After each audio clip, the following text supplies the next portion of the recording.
वो लोग जो हमें कब्र पूजा कहते हैं, हमें बिदती कहते हैं? अरे नादान, हमारा तरीका फातिहा तो देख। हम नमाज पढ़ते हैं, इबादत करते हैं तो मुंह काबे की तरफ, और फातिहा पढ़ रहे तो पीठ काबे की तरफ। हमारा तरीका फातिहा बता रहा है कि हम वली की इबादत करने नहीं आए, बल्कि अल्लाह वाले की जियारत करने आए हैं। सुभान अल्लाह, बेशक हक है कि जब मजार पर फातिहा पढ़ो, माँ बाप की कब्रों पर फातिहा पढ़ो, 4 हाथ दूर खड़े हो जाओ। और अगर जिंदगी में मुलाकात रही है तो जितने करीब से मिलते रहे हो, उतने करीब से कब्र पे खड़े होकर फातिहा पढ़ो।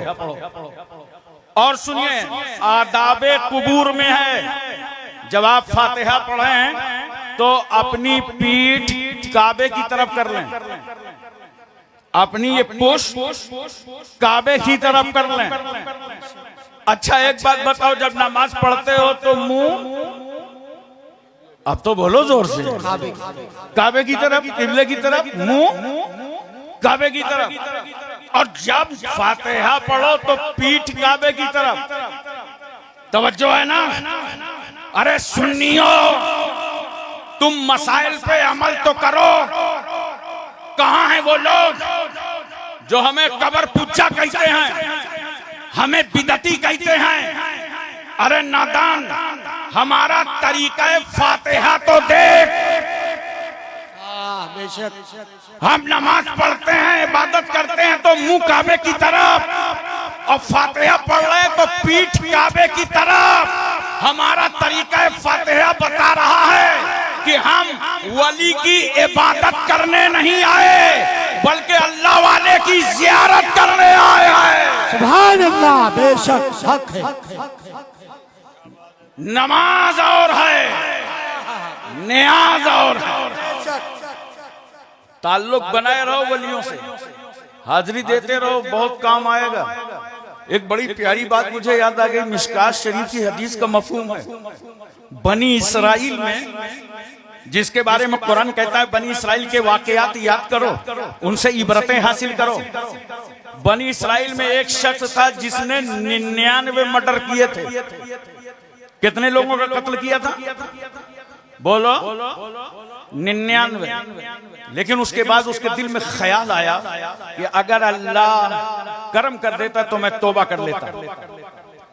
अब तौबा की तलाश में निकला तो एक साहब से मुलाकात हो गई। उनसे पूछा, भाई 99 लोगों का कत्ल किया है, मेरे लिए कोई गुंजाइश है कि अल्लाह तौबा कबूल कर सकता है? ये हमने हुजूर अशरफुल औलिया को भी देखा है, ताजुल औलिया को भी, हर मजलिस में तौबा कराते हैं। पता नहीं कब अल्लाह ताला किस गुनहगार को परहेजगार बना। सुभान अल्लाह। तो पूछ रहा है कि भाई अल्लाह तौबा कबूल कर लेगा? उसने कहा, अरे जाओ यार, 99 लोगों को मर्डर कर दिया, अब तुम्हारी तौबा कबूल होगी?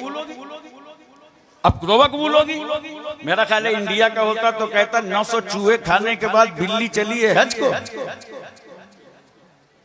उसने उसे वापस कर दिया तो उसने भी सोचा, और मैं 99 में तो तौबा कबूल ही नहीं होना है, तो रिकॉर्ड कमजोर क्यों रहे?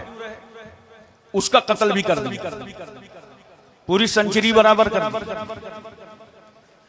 उसको कत्ल करने के बाद फिर निकला तलाशे तौबा में, और उसके दिल में ख्याल आया कि कोई नेक बंदा मिलता, रास्ता बताता तो मैं तौबा कर लेता।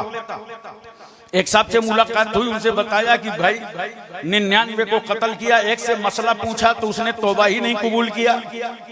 आजकल हमारे यहाँ भी है ना, इंदल्लाह तौबा कबूल हो जाती है, मगर इंदन्नास कोई कबूल नहीं करता है। कहा, उसने कहा थी तौबा नहीं कबूल होगी तो मैंने उसका कत्ल भी कर दिया, 100 पूरे हो गए। अब आप बताइए जरा से, कोई रास्ता है क्या तौबा कबूल होने का? ये बड़ा चालाक आदमी था, उसने सोचा कहीं 101 पूरा व्यवहार ना कर दे। कहा, अरे भाई बिल्कुल तौबा कबूल होगी, लेकिन मसला बहुत बड़ा है, मैं थोड़ा जानता नहीं हूँ। सामने चले जाओ, एक गांव है और उस गांव में कुछ अल्लाह वाले रहते हैं। अरे बोलो यार, सुभान अल्लाह। कुछ सालिहीन रहते हैं, नेक बंदे रहते हैं। ये कोई वाकया नहीं मैं बयान कर रहा हूँ, हदीस शरीफ का मफहूम है। का उस गांव चले जाओ, सालेहीन रहते हैं, वो तुम्हें तौबा का तरीका बताएंगे। ये चल पड़ा, कहां चला? वलियों की तरफ। कहां चला? अहलुल्लाह की तरफ। कहां चला? अल्लाह वालों की तरफ चल पड़ा। चलते चलते रास्ते में रूह निकल गई, इंतकाल हो गया। जैसे ही इंतकाल हुआ तो रहमत के फरिश्ते आ गए, वहीं अजाब के फरिश्ते आ गए। अजाब के फरिश्ते कह रहे हैं 100 आदमियों का कातिल है, इसको हम ले जाएंगे। रहमत के फरिश्ते कह रहे हैं सुनो, ये अल्लाह के वलियों से मुलाकात करने जा रहा था, इसे हम ले जाएंगे। तवज्जो कीजिए जरा सा, अल्लाह ने जमीन को समट जाने का हुक्म दे दिया और फरिश्तों से कहा जमीन नाप लो, अगर ये अपने घर से करीब हो तो इसे अजाब के फरिश्ते ले जाएं, और अगर ये मेरे वलियों से करीब हो तो इसे रहमत के फरिश्ते ले जाएं। सुभान अल्लाह, बेशक। जमीन नापी गई तो वो वलियों की बस्ती से 1 बालिश्त करीब था। अब समझ में आया वलियों से मिलने का फायदा।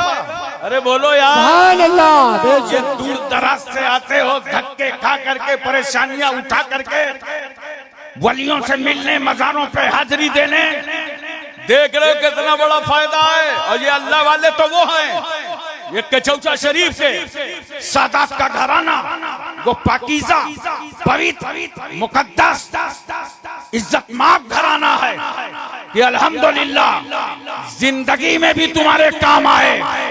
अगर इनके खानदान का फर्द अपनी कब्र में लेटा हो तब भी मेहमानों का ख्याल करे। सुभान अल्लाह, बेशक।